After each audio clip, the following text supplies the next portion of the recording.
they said, okay, we're going to only issue a certain amount of that currency and not more than that. The supply is going to be limited. And every time they ran out of money, they said, okay, we're going to expand that supply, but just by a little and just a little more and just a little more and just a little more. And they continued issuing it more and more and more until it collapsed. This is what happens every time. This is what happens with every government. They're not able to resist the temptation to issue more paper currency because it's not backed by anything and there is no restriction on the amount in which it can be printed.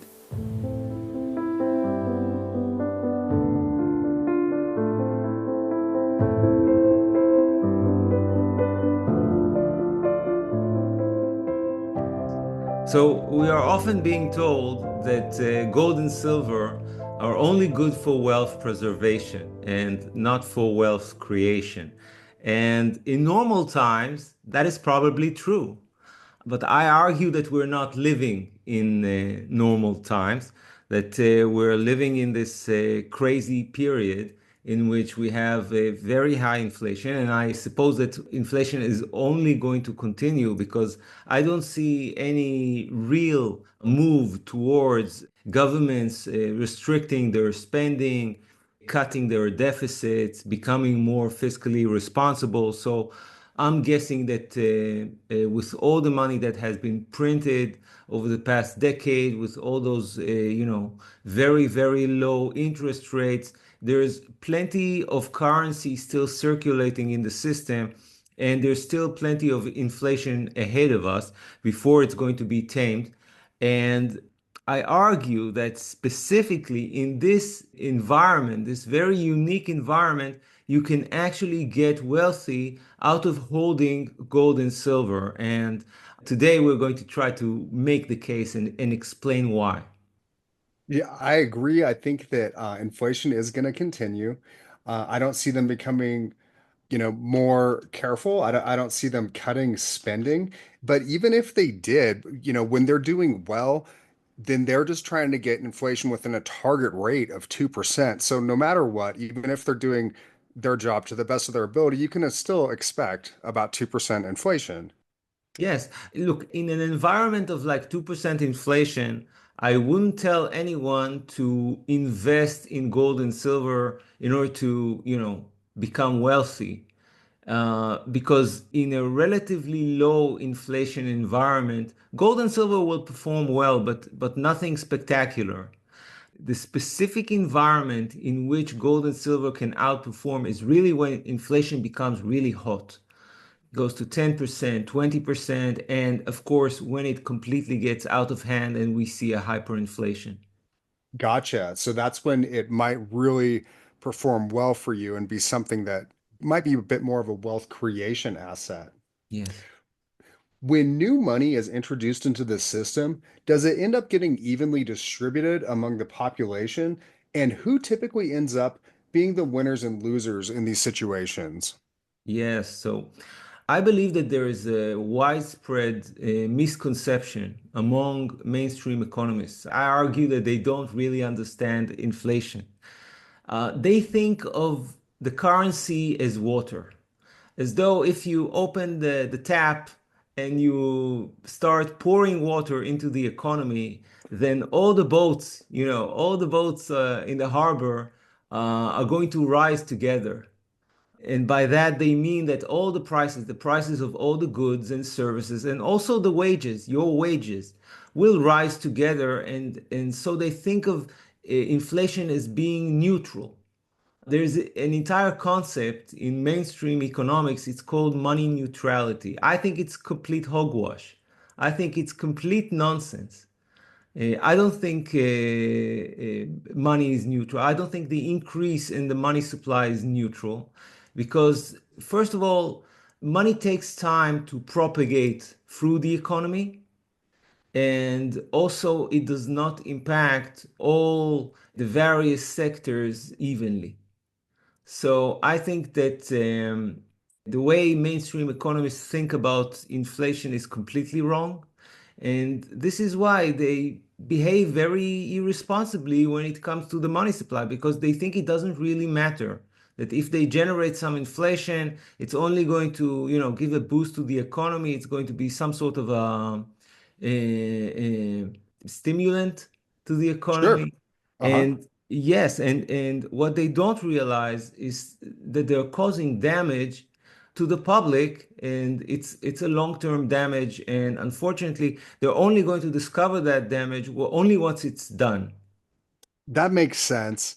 And yeah, so they seem to think that if they just pump a bunch of money into the system, it's going to end up getting evenly distributed and everything's just going to work out okay.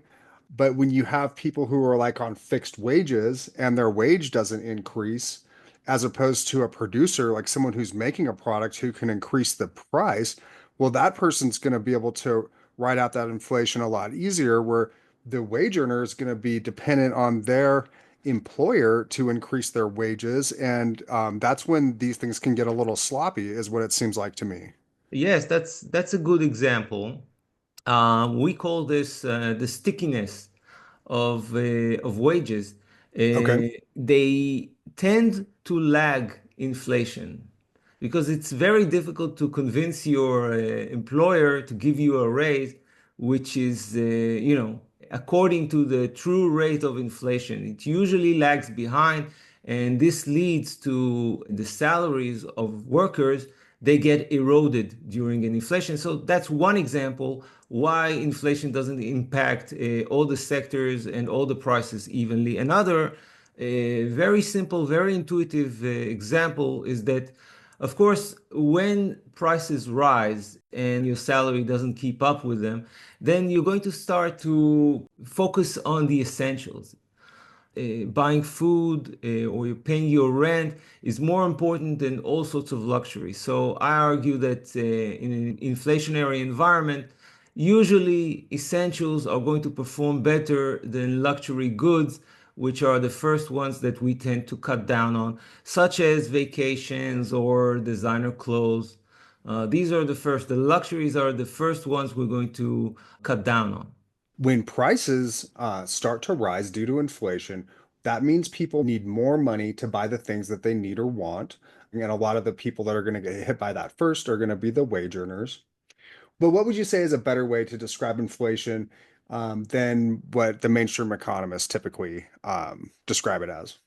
Yes, so looking for a better way to describe the impact of inflation on the economy, I am reminded of the work of Richard Cantillon. Now, Richard Cantillon was an Irish-French economist who lived during the 18th century. And what is interesting about his life is that he was involved with John Law's Mississippi Company. John Law was a Scottish economist who was active in France, and he is responsible for creating the famous Mississippi bubble, in which the shares of his company went into a huge bubble. And then, when the bubble burst, there was a huge economic crisis as a result. And Richard Cantillon, learned the lessons from that bubble, and that inspired him to write his book. The name is in French. It's Essai sur la nature du commerce en général. This is the name, very complicated name for his book, but he's the first one who, I believe, argued that money is not neutral, that money does not impact all the different sectors of the economy evenly. And we have the Cantillon effect. It's named after him. And, most people think of that effect as simply meaning that the people who are closest to the source of the money get to enjoy it first before it starts circulating and before its value depreciates. But I think it has even broader implications, which can be summed up as the fact that not all sectors of the economy are impacted the same way by inflation. Now, let me get back to that image of the ships in the harbor. Now, Yes. according to the Cantillon effect, imagine that it isn't water in the harbor, that there, Okay. you have this kind of jelly. very thick jelly, Okay. which flows very slowly and not in an even way. And suddenly you understand how if you flood a certain area of the harbor with that jelly, then not all boats are going to rise together.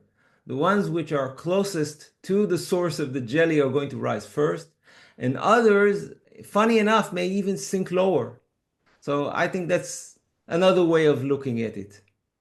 That's interesting. Yeah, I like the example. Everyone, when you get a chance, please check out the most recent video by the Silver Hermit. I'm going to leave a link to it in the description. It's very insightful. I think he came up with a really interesting way to describe how this unfolds using a king's carriage and its traveling party. Oren, could you please walk us through who might fall out of the traveling group first when inflation starts to pick up and who might speed ahead? Yeah, so this is another metaphor I came up with. Again, in order to try and describe the effect of inflation on the economy more accurately.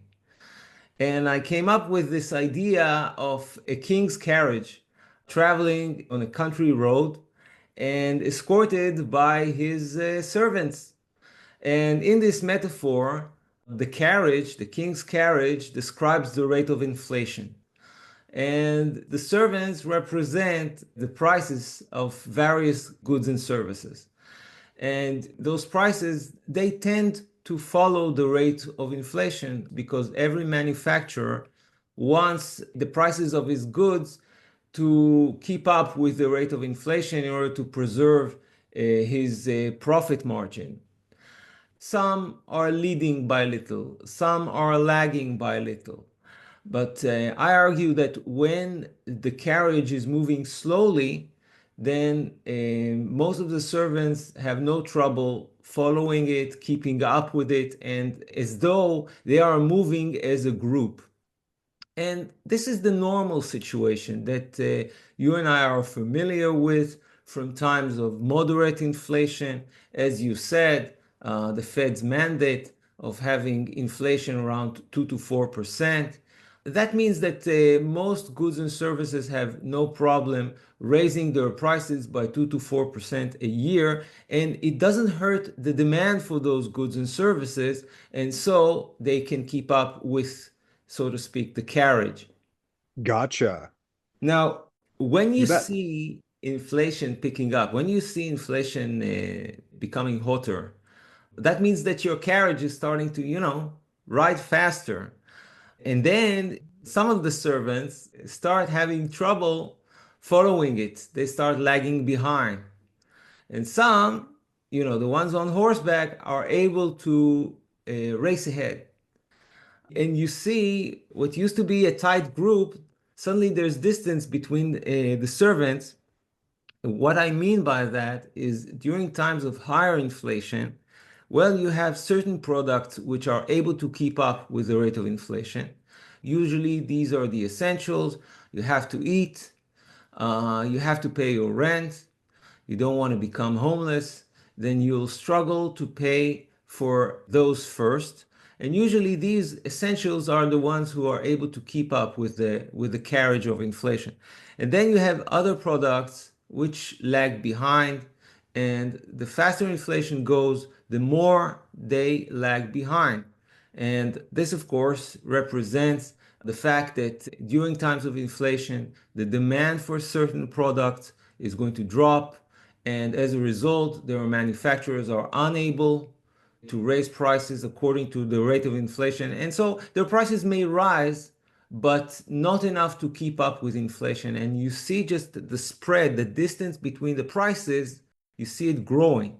Now, the special thing about gold and silver, because gold and silver, unlike other commodities, the demand for them can actually rise during times of inflation. As we all know, in normal times, in times of growth, in times of prosperity, most people don't want to hold gold and silver. Very few people stack gold and silver because their prices doesn't increase the same way as, for instance, stocks or cryptocurrencies. They're not as exciting during these times.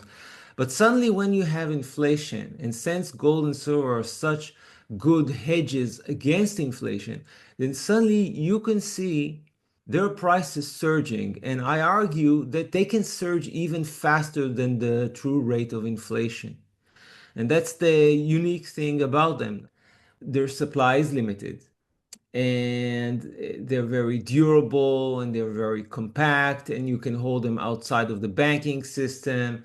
So fear of inflation, fear of financial instability is driving people into gold and silver. And so during times of high inflation, you can actually see the demand for gold and silver increasing. And as I said, their prices can surge above and beyond the rate of inflation and certainly what other products may rise. And this is like the specific situation in which this outperformance of gold and silver can actually increase your purchasing power. Because although all prices are rising, from the point of view of the riders at the front, from the point of view of the person who is holding gold and silver, all other prices are just lagging behind. And so it seems as though, in terms of gold and silver, these prices are falling, are actually falling. That makes sense because they've outperformed them so much. When you go to use your gold and silver, you're actually going to be able to get more of those commodities, even though they've been increasing in price. And so you can imagine places like Starbucks, people might start to not go for that expensive coffee and they'll just have their regular coffee at home. Maybe high-end clothing, they'll just decide, hey, you know what, this regular shirt keeps me warm. I'm just going to get a regular one for half the price. And as you had pointed out, gold and silver, of course, they last forever. They've been known as money forever. There's no counterparty risk. And it sounds like people will start piling into them. And I know there have been cases in hyperinflation situations where the currency was inflating so quickly that shop owners actually preferred to trade with people when possible. And so that could put you in a really strong position if you had some physical gold and silver and something like that came up. Or in what example or examples can we look at historically to see just how much gold and silver can increase in value when facing hyperinflation? Yes. So we actually have historical examples of this principle that we described in action. And the example I chose to bring today is of the hyperinflation in France during the French Revolution. So between 1790 and 1795, there was a hyperinflation in France. This was the result of an attempt by the revolutionary government at the time to introduce paper currency. And, it's not as though they didn't know that paper currency can lead to inflation because, we just mentioned the huge bubble that happened during the days of John Law and his Mississippi bubble. And that happened in France less than 100 years earlier. So they had that historic precedent. And yet they decided that they will try to issue paper currency. It was called the Assignat. And they, as though, claimed that it would be backed with what? With the lands that they confiscated during the revolution from the nobility and from the church. So they Oh, had all those, interesting. yeah, they had all those, that real estate. And they argued, oh, that paper money is going to be backed by that real estate. But that's a ridiculous notion because in order to back a currency, it needs to be convertible on demand at your local bank against that asset which is backing it. And of course, how can you convert paper currency into land, into real estate at your local bank? It means nothing. Like if I have what? If I have a note, I'm going to go to the bank and they're just going to give me like a piece of earth, like you know, it's You're right. ridiculous. Yeah, that doesn't work at all. Perhaps if there was a way really to redeem the currency against, actual acres of farmland. And maybe for large businessmen it could work, but not as the currency of for everyday commerce, for everyday people. It simply doesn't work. And almost immediately, the value of those assignats started dropping. And there's a small book which is called Fiat Money Inflation in France. It was written by a professor called Andrew Dickson White. And he wrote it in the beginning of the 20th century. He wrote it as a cautionary tale to his students against issuing paper currency. And it's kind of ironic that not long after that, the Federal Reserve was established and the United States itself started its journey towards paper currency. So they did not heed those warnings.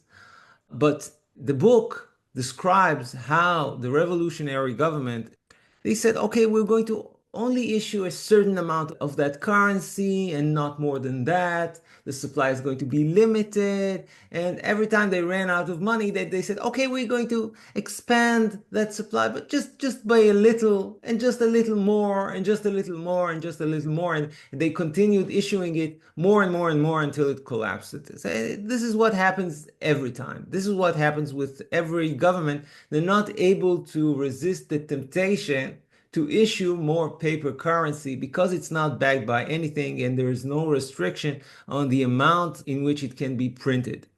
So this is an excellent example of the way prices can rise dramatically during hyperinflation and the collapse of a currency. So I'm going to just read you a list of prices, not the actual prices, just the degree to which they rose during that period between 1790 and 1795. So the price of eggs went up 20-fold. Okay, that's not Dang. 20%, that's 20-fold, So for easy numbers, well, $1 to $20. something like that. And coal went up 28-fold, shoes went up 40-fold, Oh my candles, gosh. candles and soap went up 44-fold, oats went up 55-fold, cabbage went up 68-fold, sugar went up 69-fold, flour went up 112-fold. Oh my gosh.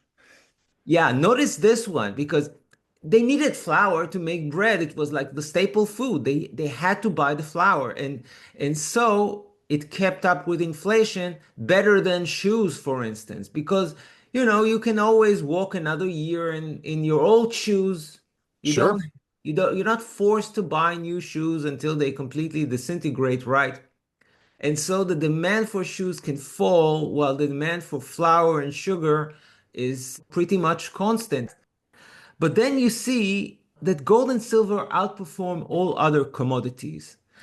And back then, of course, gold and silver didn't have an official price because they were still considered as money, but we can check exchange rates of currencies before and after the revolution. So we can see that the price of silver actually went up 250-fold, and the price of Wow. gold went up 288-fold.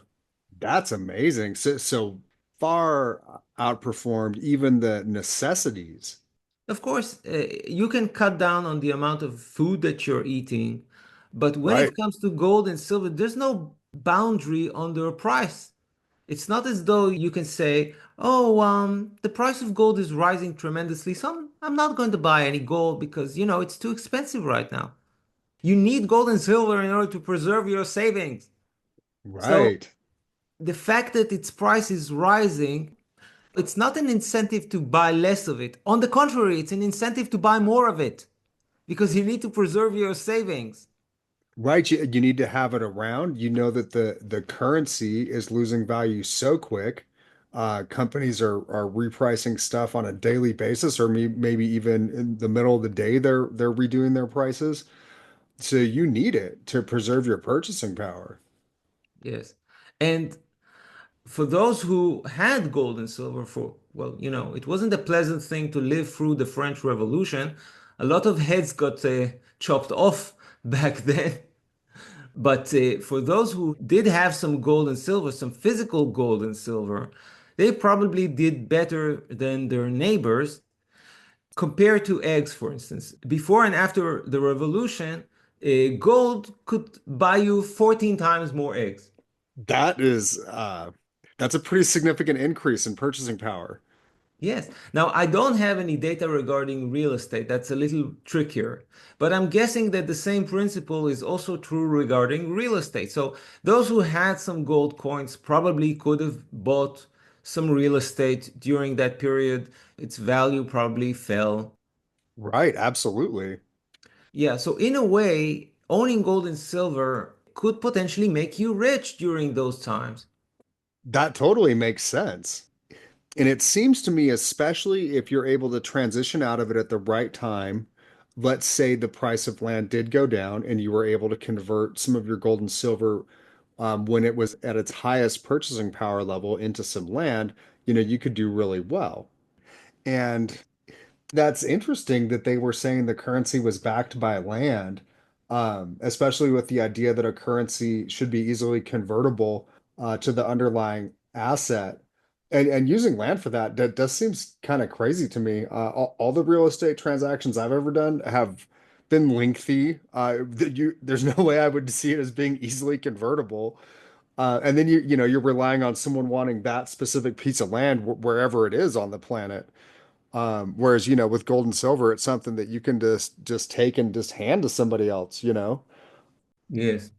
My guess is that back then, people were more aware that currency needs to be backed by something. There was this general knowledge or realization that currency can't be just unbacked. And so they had to make up something in order to give people faith in that currency. So they invented that scheme as though it is backed by land. But of course, as you can see, this was just a lie. It wasn't really backed by anything. And what's amazing is today people even don't have that basic realization. They think that fiat currency is perfectly fine and you can keep money in the bank, dollars or euros, and people are not aware that they're constantly losing their value because the pace of the carriage of inflation was moving very slowly in recent years. So people got this illusion as though inflation is no big deal and you don't really have to care about it. And it's only in recent years that people started realizing how damaging and how destructive inflation can be on their personal finances. And I think people are still clinging to the hope that inflation is over, that inflation is behind us, that everything is going to be fine. But if we're going to get another bout of inflation, for instance, then I think people are really going to panic. I think the next wave of inflation is what's going to send people into gold and silver. And I think this is exactly what we're seeing right now, seeing how gold has performed in the past year.